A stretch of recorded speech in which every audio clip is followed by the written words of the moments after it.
Hey, what's up YouTube? Welcome back to Stream City. I'll get right to the point. There hasn't been much change since the last time we checked in, except for the fact that we have built a modern Aldi, so that's pretty cool. We haven't really found anywhere to put it yet. We probably haven't built the part of the city that it will belong in yet, but I'm sure we'll get there eventually. And also, we have built a giant suburban mansion. Kind of speaks for itself. It's giant, suburban, and a mansion. What more could you want? I also want to remind you that if you have any interest in downloading Stream City and being able to tour it and edit it for yourself, channel members are provided a fresh, brand new download link to the most recent version of Stream City every single time a video just like this one comes out. So you will be able to find that if you're a channel member in the community tab. Java edition only. Feel free to try and convert it. I wouldn't recommend it. It usually ends up bad. Now, on to the actual transformation. We have made a really cool thing today, and I can't wait for you guys to watch the process. Here we go. So the first thing that we will be doing today, ladies and gentlemen, is clearing some space. We have to get rid of some of the things that we have around this area. So step one in clearing up is actually to place our baseball field. So I'm actually going to place the baseball field near the school. I'm going to have it as kind of like an addendum to the school. I'm going to chuck it at the back, just off the side. It's not really big enough to be like a full-on stadium, so I don't feel as though that it needs to be its own standalone thing, but I think it could be a cool addition to the school, so we're going to keep it just like that. And of course, later on, this opens us up to placing some different structures kind of in the same vein. So if we wanted to have, say, a football pitch, or, you know, a soccer pitch, or an American football pitch, or maybe like a rugby, you guys get the idea. It kind of opens up that a little bit more, and it just kind of helps to it just kind of helps to put the city together a little bit better and add a little bit of depth to one particular build. So the Berenstein's Berenstein?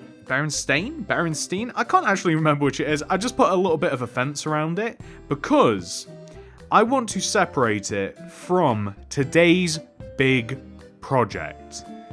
We are going to be making I don't know how to describe it really. It's kind of like a leisure park. It's a caravan park, a woods retreat, a woodland area. We have a lakeside resort. I don't know what to call this thing exactly. It kind of is, I guess leisure park might be kind of the sort of term for it. Like, we have camping. There's places to stick RVs. You can see me working on caravans right now. The first thing that we're making, before we get ahead of ourselves in talking about the leisure park, I have a design for a caravan which I really like. It's cool. It's got a decking. It's got like hot tubs. The interior's all made. So I figured that I'd take that and I'd make a whole row of caravans, static caravans, that people could stay in.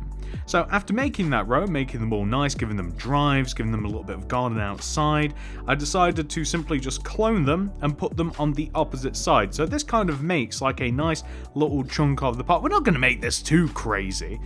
So, you know, I guess that we've got about 12 of those, and that's a pretty decent number. So, whilst I have the caravans, I also have some wooden lodges, and these are really cool as well. It's a nice, simple wooden structure. We have a decking as well. We have a hot tub built in, a little outdoor area, and I want to use those to make kind of like a nice lakeside set of log cabin. Now, you guys know that I bounce around a lot in my building, but I start to make a little bit of a road and a pathway to kind of just allow us to connect the caravan portion of our park to what will ultimately be the rest of it.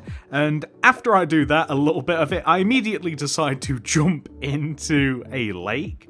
So I didn't originally want to have like a lake. really did just start off as kind of like oh, let's do some caravans, and that'd be kind of cool, just like a big caravan park. But then I was like, well, we've got these lodges, and these lodges could be on a lake, and you know how these things develop. So, big body of water, just took massive swaths of grass out of the ground.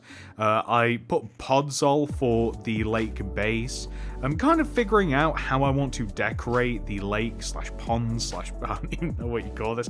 I guess it's a lake, sort of, although does a lake have to kind of like connect to another body of water? Plus, does it have to run? I don't know the difference of even the definitions of all of these things. I'm just calling it a lake because it sounds quite nice. Anyway, decorating it with seagrass. We're putting some kelp in there. We're kind of refining the outsides of the lodges. We're raising them up. We're moving them out. We're spacing them around. We're adding reeds around the lake. We're making it a little bit hilly in some places. We're taking some away from other places. We're making this place a little bit more logical as well. So if we've got like a drive that moves all the way up to the lake, we add like fences around it, and we have like gas bottles and stuff that the lodges would presumably need to actually like have gas powered stuff in there. And we have little docks leading from the lodges as well, so that of course allows us to have boats tied to the docks, and it just kind of adds a little bit more immersion. And I'm also, again, kind of like thinking ahead. I'm adding roads to the backs of these cabins, just so that it can connect to other parts of the park, because I haven't really figured out the structure yet. But what I did soon come to realize is that the lake needs a centerpiece. It's cool having a couple of lodges, a couple of little wooden huts, but what would really be quite impressive is a nice big lake house. So that's exactly what we're going to be working on right now.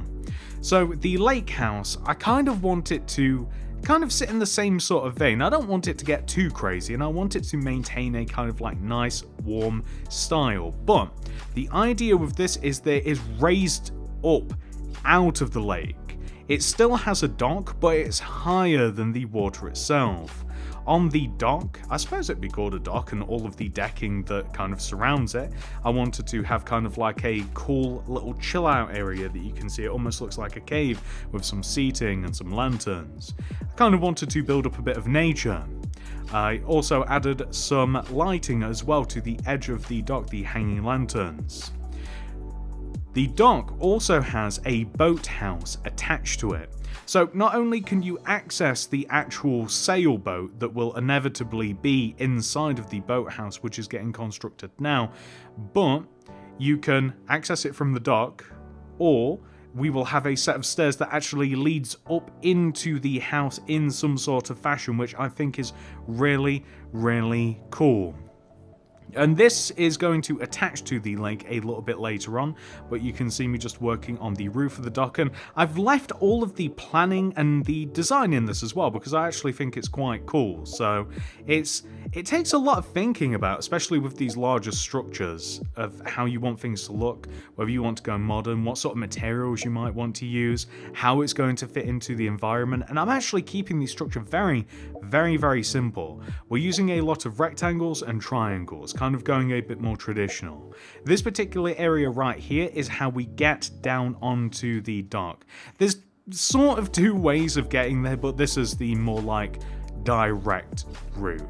And we're also including a good amount of glass in the construction as well. So where we have these big open rectangles, and I guess squares in some cases, I want to be able to look out onto everything that we've built without having to come outside. I want it to be nice and open at the same time.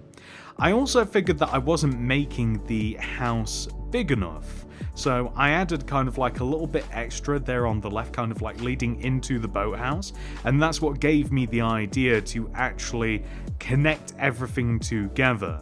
So We're also giving the appearance that this house has like a second floor. I don't think it's actually going to get a second floor, but I kind of wanted to install the windows like this as well, because a lot of these houses and lodges and stuff, they have like these big sliding doors that just look like windows, but it turns out you can actually open them, and that's the kind of appearance that I kind of want to have from the mixture of glass block and glass pane.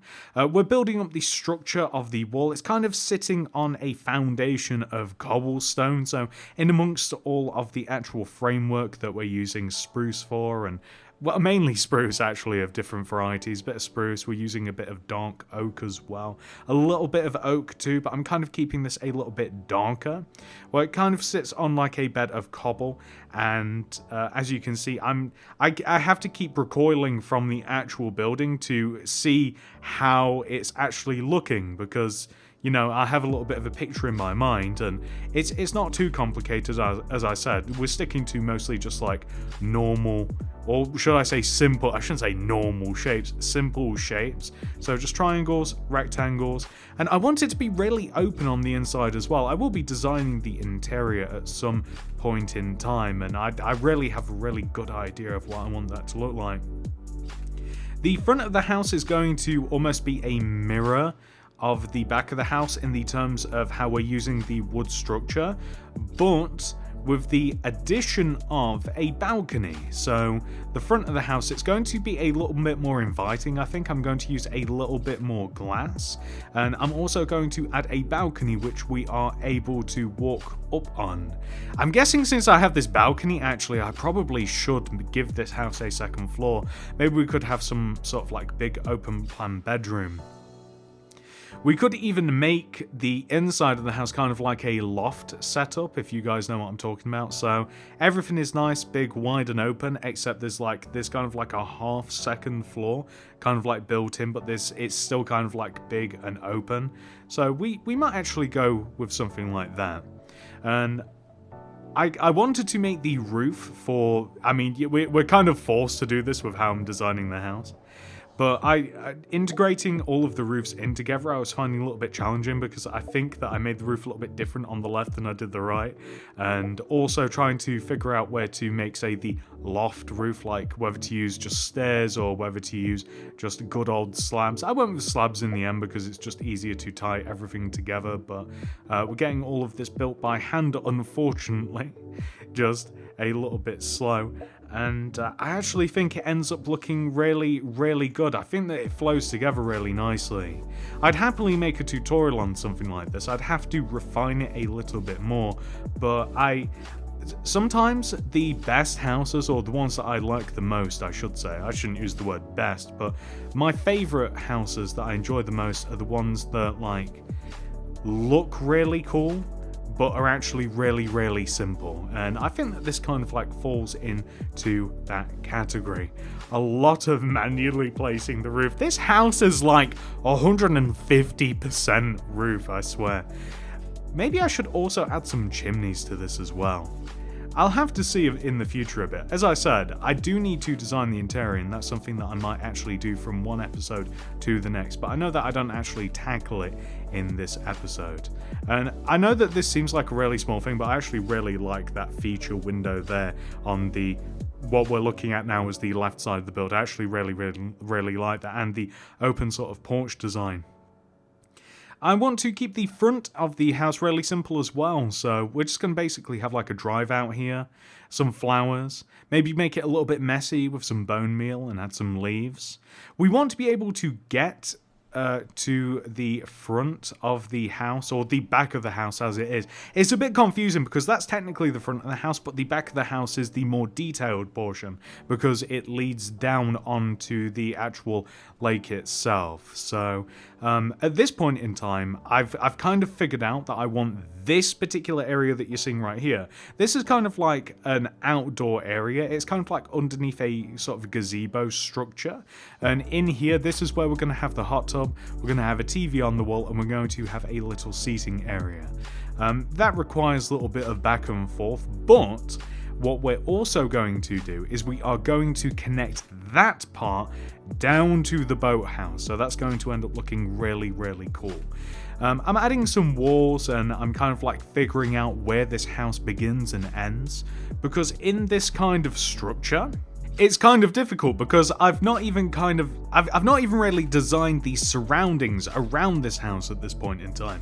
And you can just see me here just connecting some stairs from the, I guess it's the inside of the boathouse that connects to the dock. I'm connecting a set of stairs from here all the way up to this kind of like nice little leisure area that I'm now editing, because I realized that these stairs don't really fit, but I do make them fit, and this is where the boat is going to go.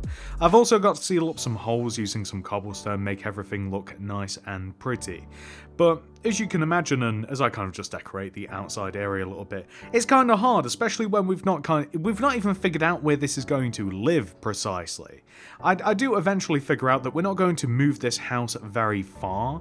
We're just kind of going to plop it here on the end of the lake, and we can always extend the lake out, as I will be doing a little bit later. And we can integrate the, as you can see here, like, we need to have water leading from the boathouse, so we just make it a little bit bigger. We don't make it too huge though. I kind of figured out that I don't want too many lodges. I mean, 3 is actually quite cool, plus the massive centerpiece at the end. And in doing that, I figured that sometimes this does help a lot. Like, I've described this before, like, if you are making a jigsaw, it kind of helps to have more and more pieces.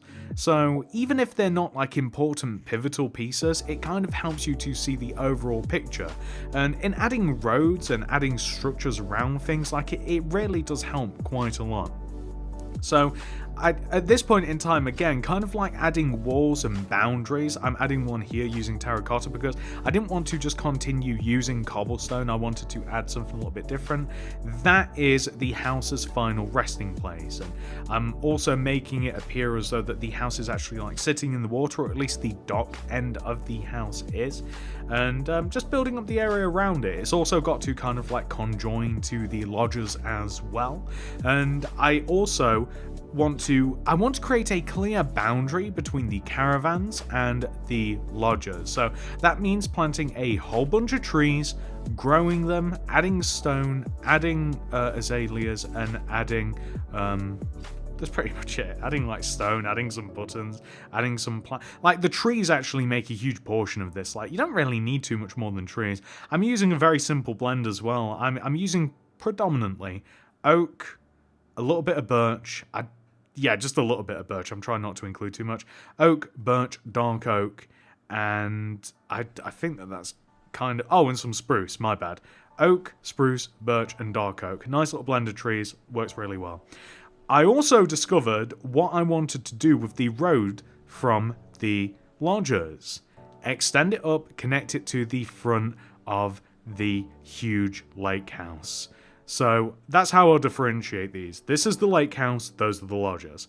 So a big windy road I figured would actually look pretty cool, and the fact that it's kind of elevated as well I really, really liked. And this is all that's up here. This is all that the road is for. So we're just building some grass and some kind of like cliffy mountainous areas around this. Not 100% sure if we will eventually connect this to something else. We might, very well might. That's a good sentence, isn't it? We might very well might. I like that. It leaves a lot in the air, but we're adding a path or a sidewalk all the way around the edge of it as we build up. We're adding a wall to kind of like further separate the caravans from the lake house area. We're kind of making the outside of the lake a little bit more interesting. We've got benches, we've got logs, we've got reeds, we've got stones, and at this point in time you can just see me like zipping around as well, being like, what else? What else do we do? Well, again, adding a couple more pieces to the puzzle. I'm kind of figuring out where I want the trees and the nature to begin and end. We're just making the rest of kind of like the mountainous areas that you can see around the build. And later on, we will be adding a bunch of trees and a blend of nature to this. because if we are going to be adding more houses and more structures up here, they'll be few and far between. They'll be like really impressive houses, like really impressive survival style wooden houses. So again, we've got once again using that blend. I'd almost be happy just to use full-on spruce, because I like how spruce trees cover and they feel like it's how this area should feel to me, just like a huge dark dense spruce forest. But we are going with the oak, birch, spruce and dark oak blend of trees, and of course mixing in some other stuff. But as I found, you don't actually have to go that crazy with it, especially when it's not an area that you would expect people to explore either. This is really just for it's not really you're not going to be walking around this forest looking for stuff, or at least you shouldn't be, so we don't have to make it ever so complicated. We're also building up trees, as you can see, like on the opposite side of the road, to insulate the cabins and to insulate the right side of the lake house a little bit more. Other than some very, very minor tweaks, that is actually that area pretty much taken care of. So, coming back down towards the front of our leisure park, we are once again adding roads. So this is really starting to add up now. I've got a decent picture of this in my mind. Directly to the right of the lodges, where you can kind of see that the road connects up to the long road leading up to the lake house, that's going to be the entrance area. We have added a few trees, sprinkle them around, make everything look nice and foresty. We are chucking a good old fashioned Volkswagen camper van here just next to the lakeside. We're growing up some trees as well. We're just going for a nice spruce blend just to kind of make it a little bit more intriguing. Adding a bit of a wall here to separate the lodges. I think it just encourages a little bit of exploration. Of course, adding a pathway, because as I mentioned, I've kind of got the layout nailed down now. So next up, we are going to add a wall around the edge of the caravans. We are further refining the boundary.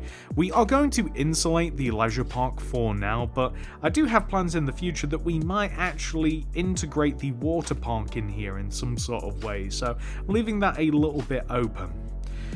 So, beyond the caravans, we are going to have a campsite. This is a site all by itself at the moment. We're kind of going to put a ring of grass / dirt around it. We're kind of going to keep it its own thing. But basically, all we're going to do, and this is very, very simple, we have a big giant RV over here in this direction. We have a bunch of tents. Now, the tents make kind of like a cool campground all by themselves, so I'm actually keeping this, but I'm also going to grab a couple of tents later and split them up. We have a bunch of caravans as well. Some caravans that, you know, attach to cars, you can drive them around. We are going to set a few of those out. We're going to change the colours of the cars. I should actually change the colours of the vans as well. That would probably be a good idea. But you can kind of see me here. This is a top-down view because I thought it might be a bit easier as I tried to play Tetris with all of this stuff. Kind of like figure out exactly where I want it to go. And I wanted to start out with something that was like kind of like huge and broad, but then I realized that I wouldn't actually mind it being a little bit cozier. We can always make different campsites and we can always change this one a little bit later on, but I kind of wanted to just get something placed and see and kind of like just see if I was happy with it, or just kind of like try and figure out what I wanted from it. But as you can see, I'm kind of like working on the landscape a little bit, and I mean, you guys know my building style by now. I mean, I might very well come back to this next episode and then move on to something completely different and bounce back and forth. I'm actually quite proud of myself that I managed to stick to this particular project throughout the entire video. And let me tell you, it's actually been quite a few hours. Whilst this might not look like I've done too much, or at least it doesn't to me, I don't know why. Maybe it's because I've been working on it for so long, like I've not been able to see the overall change. It's actually taken quite a while to get this put together, but I'm kind of happy with the layout. A couple of tents by themselves, we've got a few caravans all pulled up next to each other. We've got the quartet. Is that a right word? It's probably not. I think that refers to actual string instruments rather than a campsite. But we've got like a bunch of tents near each other with a nice central campfire. And we've got the RV, and we're just building trees around this now. We're just a nice sprinkling of trees, using that good old blend. We're using these stone buttons. We're using the stone pressure plates. We're using the azaleas, and I'm actually throwing some berries in here as well. I actually can't remember what they're called off the top of my head. I don't know why, but you know those really cool like berry bushes that you can get. They're like red and stuff. Like they look really cool anyway when they're fully grown. I do not know why I'm blanking on this, but anyway. That area is done, so I have decided to add the final addition to the lake, which is going to be a boat. Very, very simple sailboat. Incredibly easy. Probably the simplest boat that you could possibly make. It's oak wood. We've got a sail. We've got a rotor on the back. Or a rudder, I believe it's called. I'm not exactly a captain, but that's it. That's all there is with the boat. I'm placing a couple of other boats, trying to leash them to the docks. That doesn't work in Java. Little did I know until I googled it. That is a Bedrock feature only, apparently. Colour me shocked. I'm also adding a boat inside the boathouse, exact same one that we have outside, and I'm adding a little bit of an actual walkway to get to it, a little bit of a pier or dock for the, I'm adding a dock to the dock. And after that, just added some leaves, and that's kind of like the entire thing. And that's it, ladies and gentlemen. I hope that you have enjoyed this video. If you have, and you haven't already, please do subscribe to the channel. Click that little bell next to the subscription button. That'll ensure that you get all my videos sent directly to your sub box. And do remember that if you enjoy this world, if you wouldn't mind having it for yourself, being able to edit it, walk around it, just kind of like maybe it's even a good starting point for your own city, you can download this world. If you are a channel member, you will be able to find that in the community tab. Java edition only. You can try and convert it. I wouldn't recommend it, but it is possible. You guys know that I've got experience with this. It doesn't always end well, but it is an option. Thank you so much for watching, everybody. I hope to see you in the next one. Goodbye.